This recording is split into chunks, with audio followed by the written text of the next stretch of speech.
Hey everybody, we're making part 2 to the last wrestling related video on premature deaths and WWE failing to remember their legacies, frankly. So let's get to number 7 on here. This might be a little bit of a strange entrant due to I don't really want to say the word contestant. That's not the right word. But entrant for this list because he didn't technically work for WWE, but he did work for ECW, and WWE owns ECW, which I frankly think, in my opinion, at least, I think that makes them responsible for remembering the legacy of ECW's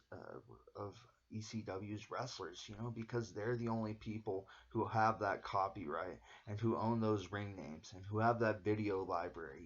So who else is going to do it? So even though he may have not worked there, I don't think, he was a member of the Eliminators for a number of years with Saturn, who actually did work for WWF. Um, and they were very athletic and unique guys for their size, especially when one considers that in the 80s to the mid 90s, especially, large wrestlers were often slow and brutish. Remember Hogan, Savage, Andre the Giant, Warrior? Though it's much more common now, and though he didn't work for WWE, as I said, I think he should be remembered, and they should be the ones who are responsible for it because they're frankly the only ones who can. You know, Here's why. With Cronus being a 3-time ECW Tag Team Champion, actually a 4-time Tag Team Champion if you include his reign with New Jack, we might not have gotten all of these examples from his work with Saturn of 290-pound wrestlers flying around the ring like cruiserweights. Before guys like Cronus and him, wrestling may have not become as international as it did after in the 2000s. He was a tremendous athlete and innovator. He was a 300-pound guy practically doing Phoenix splashes and stuff. That's crazy. He wrestled like Jack Evans, even though he was like the size of Kane practically. Anyways, number 8 on here is going to be uh, a tag team who were grouped together, and they died quite close together. Their real names were Michael Durham and Ted Petty, or Johnny Grunge and Rocco Rock, the Public Enemy. They popularized tables and hardcore wrestling, and I think, frankly, the Dudleys got it from them, arguably. Wearing long baggy shirts and doing leg drops through tables and stuff. Arguably, they both, or sorry, not arguably, unfortunately, they both passed from heart related issues relating to sleep apnea and a heart attack, respectively, before 50. Everybody on this list, I'm pretty sure, died before 50. Grunge was only 39. They were classic ECW. Most people agree on that. But when was the last time you heard of the Public Enemy ever being mentioned outside of indie tribute shows? Why aren't the Public Enemy in the Hall of Fame? Is it because of copyright suits from the rap group or something stupid like that? I think frankly they should be remembered more. They're on this list together because they passed within 4 years of the team breaking up in '02, sadly. Anyways, I wanted to briefly talk about how WWE doesn't offer medical coverage to their employees. They also don't guarantee contracts, and WWE's wrestlers are independent contractors. This is probably why some have found wrestlers have a mortality rate up to almost 3 times higher than normal. Normal people the same age as them who aren't wrestlers. I would be surprised if this isn't why most of these losses are drug related. Even the suicides are suicides by multiple drug toxicity and alcohol or something like that. WWE always has money or some sort of settlement instead behind the curtains, a way of taking care of the problem as it actually is in reality, and it's always some undisclosed amount. Then I'm pretty sure the dismissal of that CTE suit may have had some undisclosed amount there. That class action lawsuit a couple of years ago against WWE for their role in chronic traumatic encephalopathy. It was dismissed, I'm pretty sure, by a circuit judge in like 2018. Anyways, number 9 on here. I'm actually going to give you his real name first, which is the opposite of what I've done so far. I'm going to give you his real name first because, frankly, I feel like the ring names they gave him were kind of embarrassing.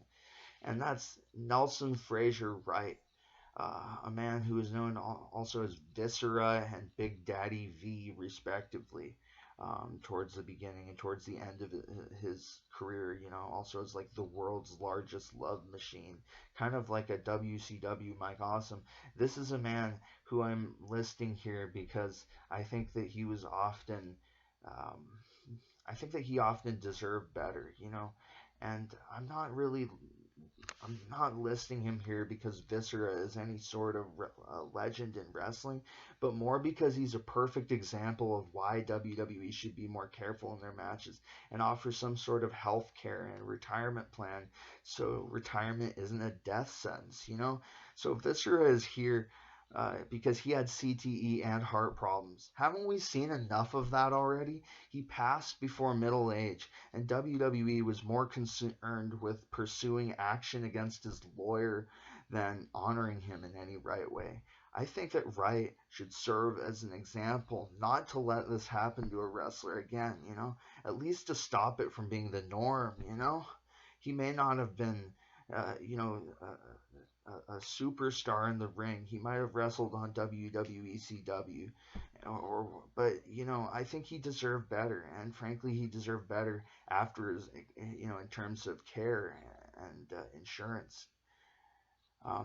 Let's get on to number 10. Another ECW tag team legend, kind of similar to the Public Enemy or John Cronus. This is Axel Rotten. I actually didn't know until I had started this list that Axel Rotten had died, which is really sad. Um, let's get to it. Uh, his real name was Brian Knighton, and he was also similar to Nelson Fraser, right? He was similarly involved in that class action lawsuit against WWE for CTE, which is, as I said earlier, I meant to say earlier, the cause of the Benoit controversy about 10 years ago. That was what he was suffering from that arguably led to that horrible um, murder suicide. Uh, anyways, the fact that he was involved in that lawsuit may be largely why he was ignored after his death due to a drug overdose in 2014. He was ignored for all of his excellent work in the original ECW, which, as I said earlier, WWE owns all the copyright to. So is it going to be, TNA and Dixie Carter, if they even still exist any fucking more? Is it going to be them that's putting out a legacy DVD on ECW? Could they legally do that? No, I don't think so. So WWE should stop being able to sit in their fucking lawn chairs and just let these people's legacies rot. Stop ignoring him for his excellent work with Ian Rotten and feuding against him and his work as a tag team. You know, I'm really tired of seeing WWE cover their own asses and their own public image and paying off settlements and undisclosed amounts to stop and get these cases dismissed and to stop and make it go away.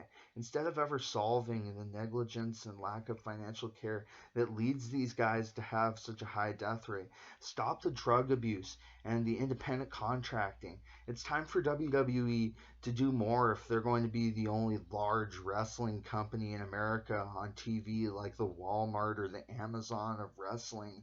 If they're going to be practically the only player in the game of their size, then they should not be able to just sit by and pay things off behind the curtains. Own it, own it. Let these, let them own these. In addition to these copyrights, the blood, sweat, and tears of all of these legacies. Better yet, to stop letting wrestlers die so young. Everyone on this list, I've double checked now, was at oldest 49 years old. That's fucking ridiculous. So I love you guys because you're you. And I think that the wrestlers could use a little bit more love too. And thank you for watching. Um, I hope you love yourselves, and all that. I love you guys. I'm out.